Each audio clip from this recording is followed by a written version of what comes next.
छत्तीसगढ़ी गाने देखने के लिए हमारे YouTube चैनल को सब्सक्राइब करें और नए अपडेट्स जानने के लिए बेल आइकन के बटन को क्लिक करें।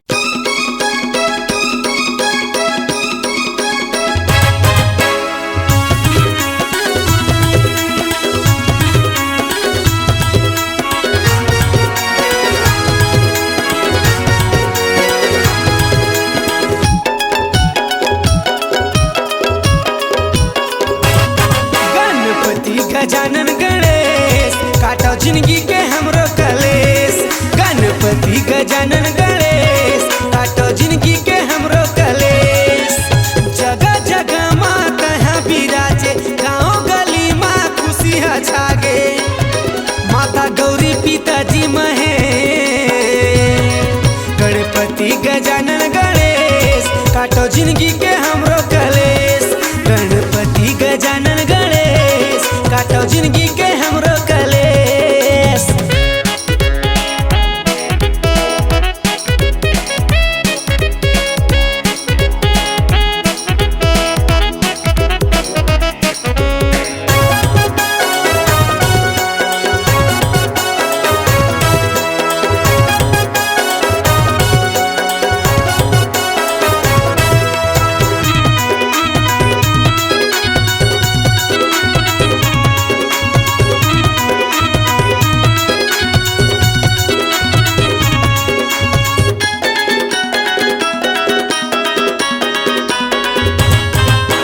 रिद्धि सिद्धि के तह स्वामी हे गणनायक अंतर्यामी। शशि रंग लगाए तोरे भजन, मयाण है प्रभु तह ज्ञानी।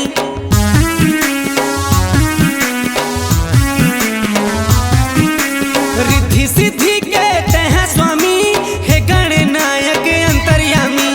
शशि रंग लगाए तोरे भजन, मयाण है प्रभु तह ज्ञानी। मयाण है प्रभु तह मोला दे देगा शुभ आशीष। गणपति गजानन गणेश काटो जिंदगी के हमरो कलेश। गणपति गजानन गणेश काटो जिंदगी के हमरो कलेश।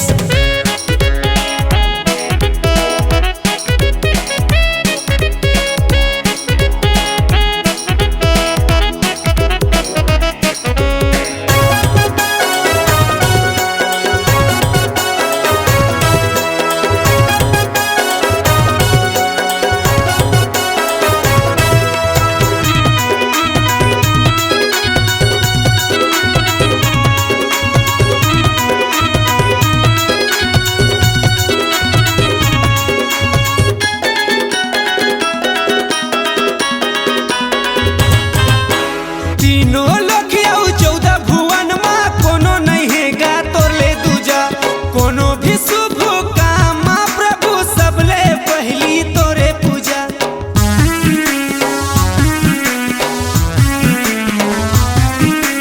तीनों लोक आउ 14 भुवन माँ कोनो नहीं है गा तोरले दूजा।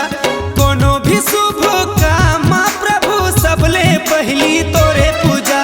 सबले पहली तोरे सारी दुनिया यो भारत देश। गणपति गजानन गणेश काटो जिंदगी के हमरो कलेश। गणपति गजानन गणेश काटो जिंदगी के हमरो कलेश। जगह जगह माँ कहाँ बिराजे, गाँव गली माँ खुशी छागे। माता गौरी पिताजी महे गणपति गजानन गणेश काटो जिंदगी के हमरो कलेश। गणपति गजानन गणेश काटो जिंदगी के हमरो कलेश। गणपति गजानन गणेश काटो जिंदगी के हमरो कलेश। गणपति गजानन गणेश काटो जिंदगी के हमरो कलेश।